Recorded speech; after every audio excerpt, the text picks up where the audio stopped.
What if the most dangerous predictions aren't shouted from mountaintops, but carved into ceilings, where they can watch you for 2,000 years without ever being accused of speaking? Because Dendera doesn't announce itself like a riddle. It hides in plain sunlight on the west bank of the Nile, north of Luxor, a complex of sandstone and shadow that tourists photograph the way they photograph any ancient thing, quickly, brightly, and without the patience of fear. Yet the first time I stood there, the air had that dry, metallic taste you only notice when you stop talking. Dust clung to my tongue. The stone under my palm felt cool, almost damp, as if it was holding night inside it. Let me pin the details down before they slip away. Temple of Hathor at Dendera, a ceiling famous enough that people call it astronomical, but not famous for what I'm about to show you. A chamber where the carved sky isn't just sky.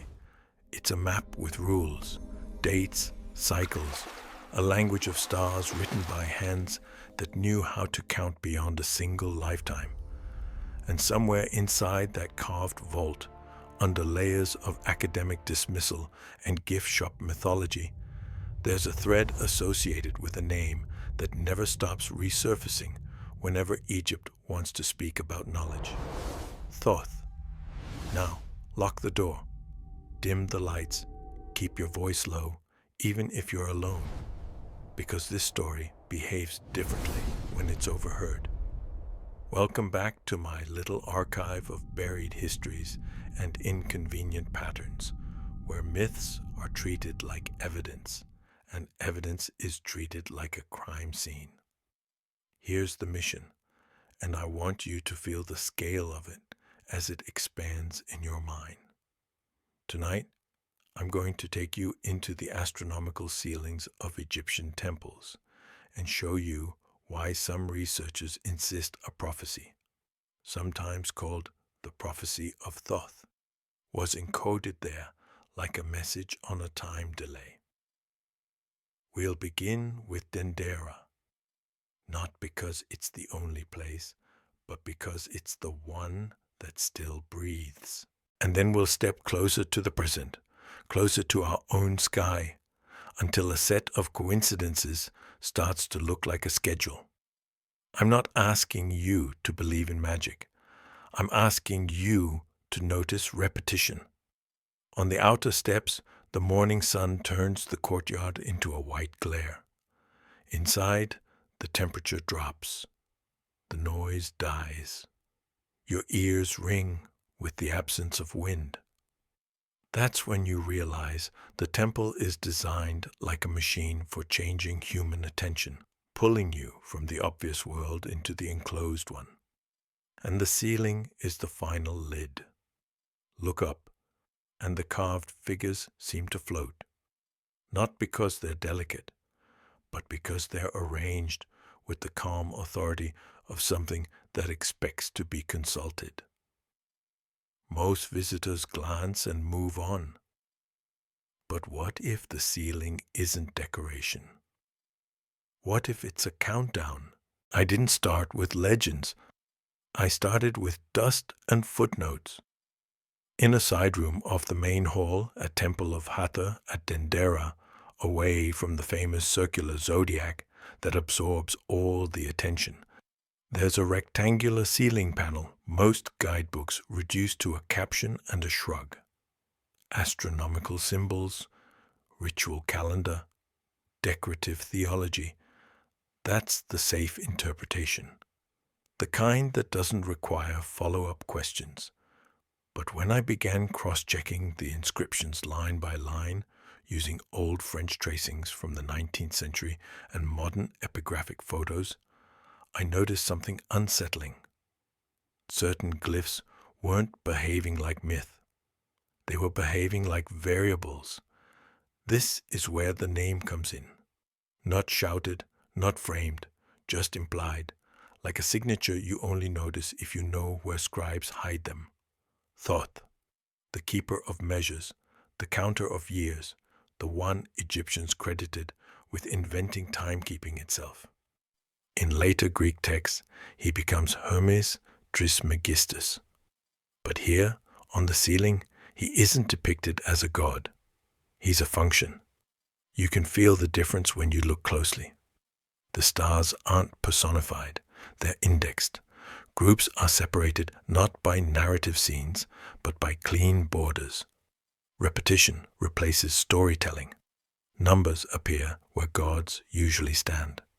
This isn't a myth being illustrated. It's a system being preserved. Some Egyptologists acknowledge this quietly. They'll tell you the priests of Dendera were astronomer priests, that they tracked decans, heliacal risings, planetary periods. All true. But then they stop. They never ask why certain configurations are emphasized, while others, equally important for ritual calendars, are absent. I noticed a pattern of omission.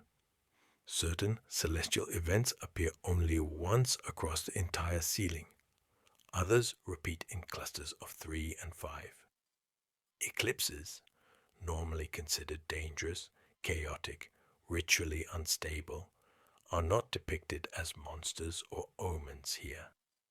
They're marked neutrally, almost clinically, as if someone wanted future readers to recognize them, not fear them.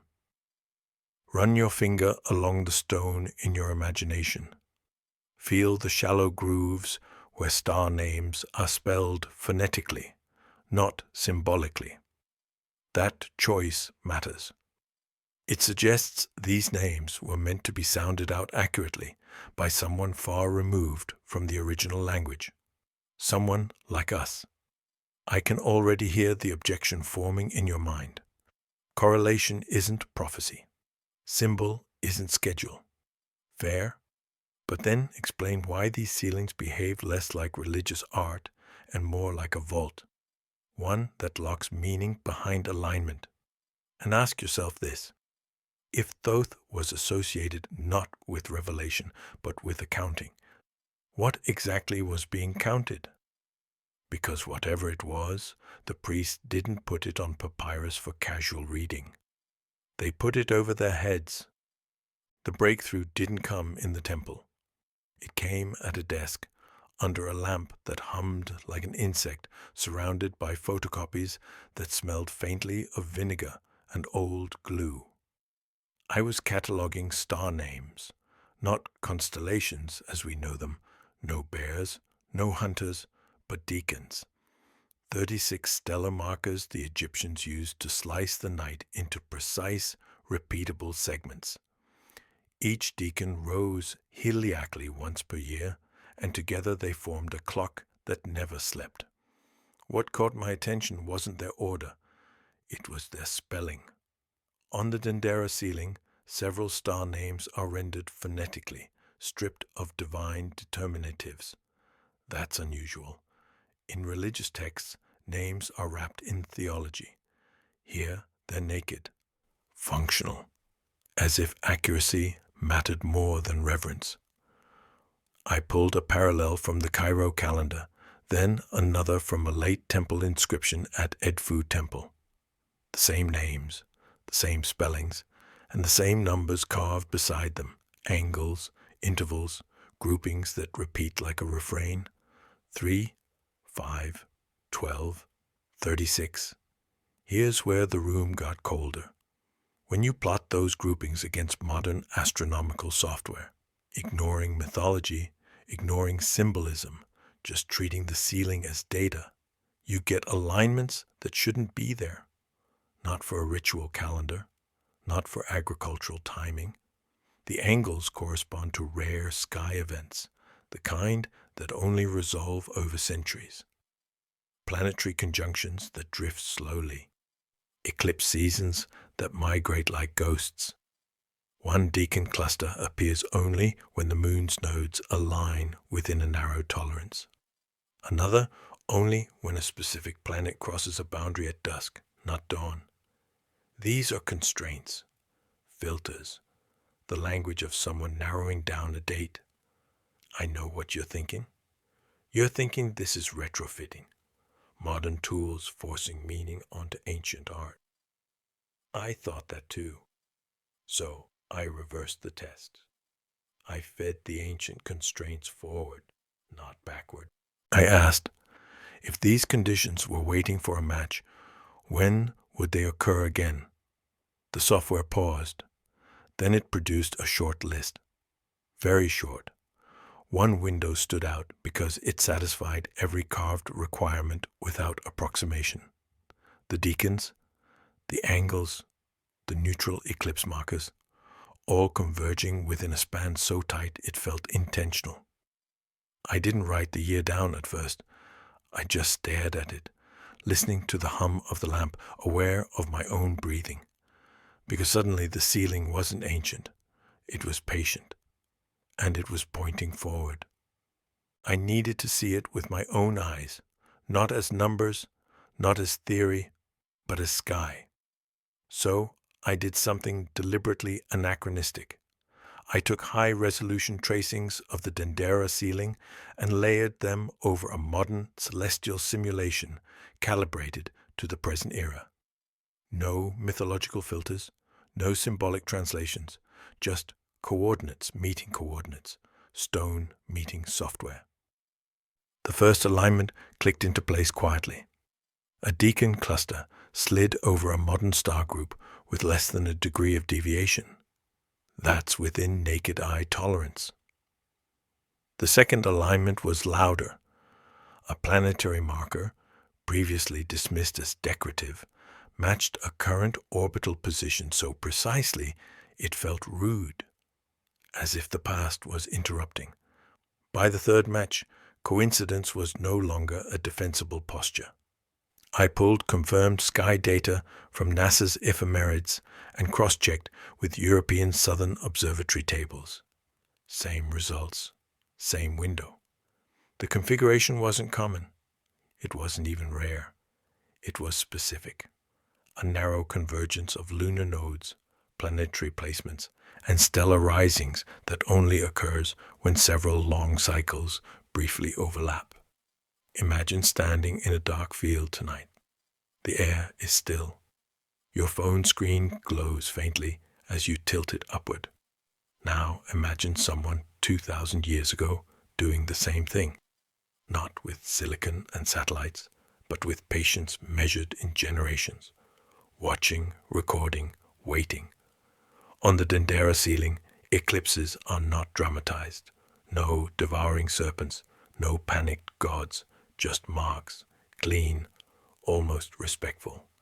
When I overlaid the ceiling's eclipse indicators onto the modern sky, they aligned with two eclipses occurring within the same solar year, one solar, one lunar, visible from roughly the same latitudes as Upper Egypt. A year of balance, or warning. Here's the detail most people miss. The ceiling doesn't just show a sky. It shows this sky, but only if you read it forward. Backward interpretation blurs the meaning. Forward interpretation sharpens it to a point. I sat back from the screen, suddenly aware of the room again, the faint whine of my computer fan, the stiffness in my neck, the fact that it was past midnight. Outside, a plane crossed the sky, blinking red and white, utterly unaware it was interrupting a pattern older than its own language. If this were art, it would be indulgent. If it were religion, it would be poetic. But it behaves like neither. It behaves like documentation, and documentation implies an audience, not gods, not the dead, you. Because if the priests of Dendera went to this trouble to encode a sky that only resolves under modern calculation, then the ceiling wasn't meant to be understood when it was carved. It was meant to be recognized later, which raises the question that refuses to stay buried. What exactly were they waiting for us to notice? To understand how this was possible, You have to abandon the modern caricature of Egyptian priests as mystics mumbling to gods in the dark. The men who designed the ceilings at Dendera were technicians of time, accountants of the sky. Their religion didn't replace measurement, it justified it. The tools alone tell the story. Maquettes for tracking stellar transits, palm rib sighting rods, water clocks calibrated for seasonal drift. These weren't symbolic props. They were precision instruments refined across centuries of trial, error, and quiet correction. A priest astronomer didn't inherit wisdom. He inherited responsibility. I reconstructed their workflow from fragments, temple manuals, marginal notes, damaged teaching texts that survived only because they were reused as packing material in later periods. The same pattern kept emerging. Observations logged not for immediate use, but for comparison. Generation against generation. Father against son. Night against night. That kind of work changes a culture. When you measure time in dynasties, you stop thinking in lifetimes. You start thinking in cycles. Flood cycles, processional cycles, civilizational cycles. The priests knew the stars didn't care who was in power. They also knew rulers hated that idea, which explains why this knowledge stayed inside temple walls. Astronomy gave the priesthood leverage. If you could predict the return of a star to the horizon on a specific night, you could legitimize festivals, coronations, even wars. But some cycles were too big to be useful politically, too slow, too destabilizing. Those were recorded, but not advertised. Here's the unsettling part. The Dendera ceiling doesn't just encode when something happens. It encodes when a pattern resets. Several star groupings repeat only after long interruptions, separated by centuries of silence. That's not ritual timing. That's long memory accounting. I tried mapping these resets against known historical transitions, the collapse of the Old Kingdom, the chaos of the First Intermediate Period, the foreign rule under the Ptolemies. The matches weren't perfect, but they rhymed. Stress points, institutional breakdowns, periods when order failed and had to be rebuilt from fragments. You can feel the intent in the stone. This wasn't about predicting daily life. It was about surviving the end of an era. Imagine being a priest entrusted with this data. You know that certain skies correlate with upheaval. You know they will return long after your name is forgotten. What do you do with that knowledge? You don't warn the crowd. Panic is useless. You encode it. You hide it in ritual art. You place it somewhere only patience can unlock. And you trust that when the sky looks like this again, someone will be watching. The phrase didn't announce itself. It slipped out from the margin of a damaged papyrus, like a confession half erased. I found it while reviewing high-resolution scans of a late-period administrative text, catalogued, translated, and largely ignored because it wasn't poetic. No gods arguing, no afterlife spells, just schedules, annotations, corrections made by tired hands, and then, wedged between two columns of dates, a line written smaller than the rest, in a more cautious script, Rempet on Petit Keperu, the year of 2 eclipses. At first glance, it sounds mundane. Eclipses happen all the time, but not like this. The phrasing wasn't generic. It didn't say many eclipses or omens in the sky. It specified 2, and the surrounding context treated that year as exceptional, boxed off, marked with a symbol usually reserved for accounting irregularities. I cross-referenced the phrase across other papyri. It appears rarely. When it does, it's never explained. No myth attached. No ritual instructions. Just notation. as if the meaning was assumed. So I did what the scribes would have done. I counted. Using long-range eclipse tables, I searched for years in which two major eclipses, one solar, one lunar, were both visible from roughly the same geographic region and occurred within a single civil year, not straddling boundaries. The list collapsed quickly. Most years didn't qualify. Many had eclipses that were partial, invisible, or misaligned. One year kept resurfacing. The alignment wasn't dramatic in isolation. What made it disturbing was how cleanly it satisfied the ancient constraints. The eclipses occurred in the same eclipse season cycle encoded on the Dendera ceiling. The lunar nodes occupied the same angular relationships marked by those neutral symbols carved overhead. Even the spacing between the eclipses matched the intervals noted in the papyrus margin. I leaned back in my chair and let the silence stretch. Outside, traffic hissed on wet asphalt. Somewhere, a neighbor's television murmured, the modern world doing what it always does, unaware of how close it is to repeating an old rhythm. Here's the detail that refuses to let me go. The papyrus doesn't predict disaster. It doesn't promise salvation. It simply flags the year as different, as if the scribes knew something changed when those skies returned. Some scholars argue this is coincidence, that eclipse cycles are predictable and therefore inevitable. They're right. But inevitability doesn't explain emphasis. It doesn't explain why this year, and not dozens of others, was isolated, annotated, remembered. If the Dendera ceiling is the clock and the papyrus is the logbook, then the year of two eclipses isn't a prophecy. It's a checkpoint. And checkpoints exist for one reason: to see who and what makes it through. Once you accept that the ceiling is a filter and the papyrus a flag, the next step becomes unavoidable. You stop asking if there is a message and start cataloging what it requires. That's when the prophecy, if we dare use that word, reveals its structure.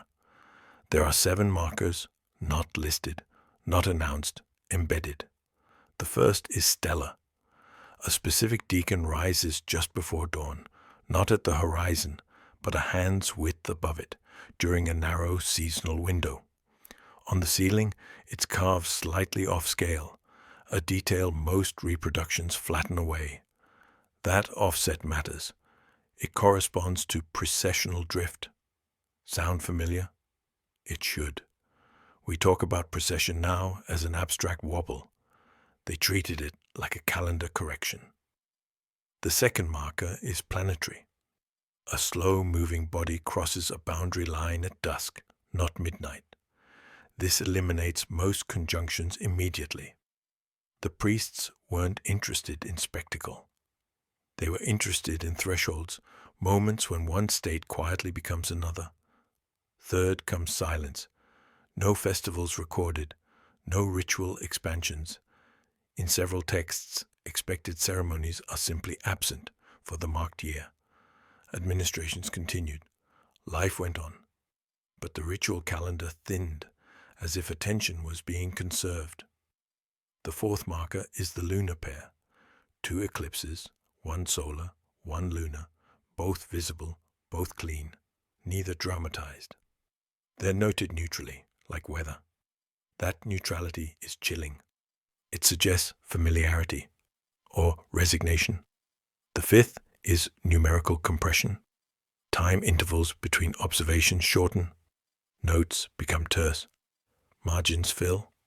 Anyone who's worked under deadline recognizes the pattern. Something was approaching. Sixth is architectural.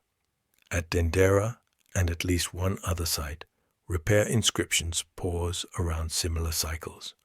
Construction resumes later, sometimes under different regimes. You don't stop building temples unless priorities shift. The seventh marker is the most disturbing because it isn't astronomical at all. It's social. References to renewal appear without accompanying destruction. No flood, no fire, just reset language applied to institutions. Now step back. Stellar drift, planetary threshold, ritual silence, dual eclipses, accelerated notation, architectural pause, administrative reset. Individually, they're manageable. Together, they form a profile. Look around your own world. Satellite launches track the sky with obsessive precision. Calendars are being revised. Institutions talk openly about reset, transition, restructuring. Eclipses are live-streamed, dissected, normalized. The language has changed, even if the behavior hasn't. I'm not claiming the Egyptians predicted our headlines. That would be lazy mysticism. What they predicted, what they tracked, were conditions under which systems reorganize. When continuity breaks quietly instead of violently. They weren't watching for the end of the world. They were watching for the end of a version of it. And here's the part you need to sit with. All 7 markers converge again within the same narrow window we've been circling. Not spread across decades. Not softened by interpretation. Together. If that's coincidence, it's the most disciplined coincidence I've ever seen. And disciplines exist to be repeated. Up to this point, it's been easy to keep distance. Stone ceilings, dead priests, abstract cycles turning like gears far above your head.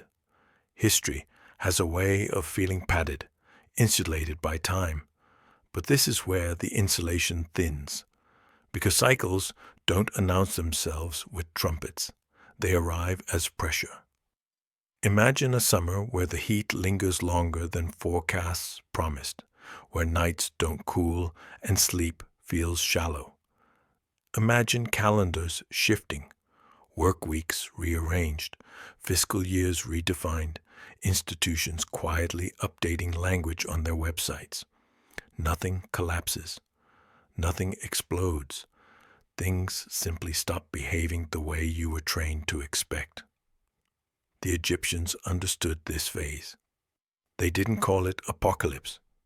They didn't mythologize it as punishment. In the text, it's closer to rebalancing, a word that sounds gentle until you realize what must move to make balance possible. When I reread the papyrus notes with this in mind, the tone changed. The brevity wasn't indifference, it was focus, like triage. You don't waste ink when you're conserving attention. This is where I need to pull you into the frame. Picture yourself standing outside during an eclipse, not watching through a screen, actually there. The light thins, shadows sharpen, birds fall silent.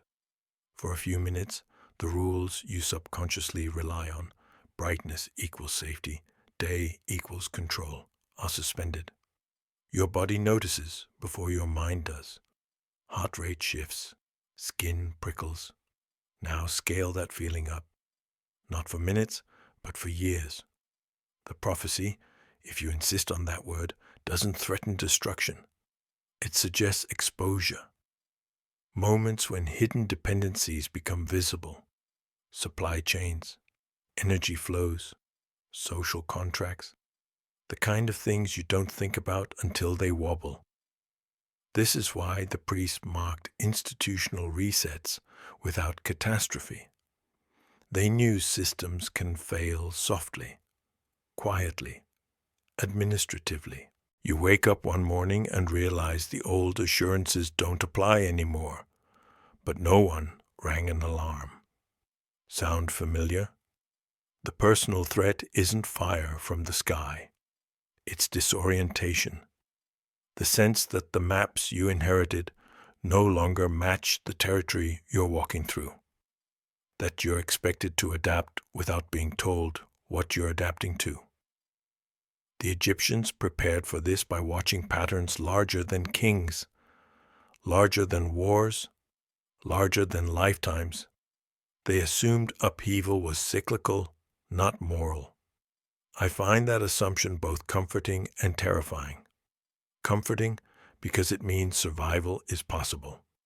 Terrifying because it means no one is exempt. If the year of two eclipses functions as a hinge, if it marks a transition rather than an ending, then the real question isn't what happens to the world. It's what happens to you when the old version quietly lets go, and whether you'll recognize the moment while you're inside it. Everything eventually pulled me back to Dendera, not metaphorically, physically. I returned at night, after the buses were gone and the guards had settled into the slow rhythm of boredom. The temple changes after sunset. Stone releases heat. Shadows stop behaving like shadows and start behaving like walls. Sound travels differently, as if the building is listening. This is where the threads finally converged. The ceiling, the papyrus notation, the eclipse tables, the 7 markers. Taken separately, each could be argued away. Academic skepticism thrives on isolation. But here, in the same space where the system was first sealed, they began to lock together with uncomfortable precision. I stood beneath the astronomical ceiling and timed the sightlines. The main axis of the hall aligns not with a solstice sunrise, as you'd expect, but with a rising star cluster visible only during a narrow pre-dawn window every few centuries. That window overlaps the same period flagged by the year of 2 eclipses. This wasn't decorative symmetry, it was architectural emphasis. Then there's the floor. Most people never look down, but certain paving stones are worn smoother than others, not by traffic, but by standing. Repeated positioning. If you stand there, exactly there, the ceiling's divisions align into a readable grid. Off by a step, and the pattern dissolves. This wasn't meant for crowds. It was meant for initiates who knew where to stand and when. I compared this to orientation data from Karnak Temple and a lesser-known roof chapel at Esna Temple. Different gods, different eras, same obsession with long-cycle sky events, same pauses in inscription around similar astronomical windows. Statistical impossibility starts to creep in when independent sites repeat the same behavior without direct coordination. Standing there, I realize something unsettling. The prophecy doesn't live in any single text or carving. It lives in the relationship between them. Remove one element, and it collapses into symbolism. Assemble them correctly, and it behaves like a mechanism. That's why it survived conquest, conversion, and neglect. No conqueror thinks to dismantle a system that looks like art unless activated. The priests didn't leave a warning message. They left a test, a convergence problem, one that only resolves when sky, stone, and time line up, and when a civilization has the tools to notice it. That's the part that kept me awake afterward. Because convergence isn't passive. It means the conditions are right. And when conditions are right, systems don't wait politely. They transition, whether anyone is ready or not. The most uncomfortable realization came last, long after the data was sorted and the excitement burned off. The Egyptians were never predicting events. They were tracking turnovers. We moderns obsess over dates. This year, that deadline, the moment something breaks. But their system doesn't care about drama.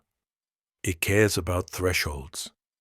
when accumulated pressure reaches a point where continuation becomes inefficient, when structures that once stabilized life begin consuming more energy than they provide. That's what the cycles measure. Civilizations don't fall when people panic. They fall when maintenance fails quietly, when trust erodes faster than it can be repaired, when complexity outpaces comprehension. The Egyptians saw this pattern repeat across dynasties, across cultures they traded with, fought with, absorbed. They didn't moralize it. They measured it. The so-called prophecy of Thoth isn't a warning of annihilation. It's a ledger entry in a very old accounting system. The sky doesn't judge us. It timestamps us. Think about that. A year of 2 eclipses isn't catastrophic because of darkness. It's significant because it coincides with moments when multiple long cycles overlap: astronomical, social, institutional. The sky becomes a mirror, reflecting stress already present below. The priests knew the sky wouldn't cause the transition. It would simply confirm it. That's why the message was hidden in plain sight. Anyone could look up. Only a few would recognize what they were seeing. So here we are. You live in a world of constant updates, rolling crises, permanent provisional language. Everything is temporary, yet nothing returns to how it was. Systems promise stability while quietly redefining it. This isn't collapse. It's reconfiguration. Exactly the kind the ceilings were built to mark. I won't tell you what happens next. The Egyptians wouldn't have. Cycles don't dictate outcomes. They dictate conditions. What emerges depends on who's paying attention and who mistakes familiarity for permanence. But I will leave you with the question that haunted the priests enough to carve it into stone and wait millennia for an answer. If they understood that civilizations move in cycles, measurable, repeatable, indifferent to belief, then knowledge wasn't meant to save everyone. It was meant to be recognized. So, when the sky darkens briefly, when calendars shift again, when the language of reset grows louder, ask yourself something simple and unsettling.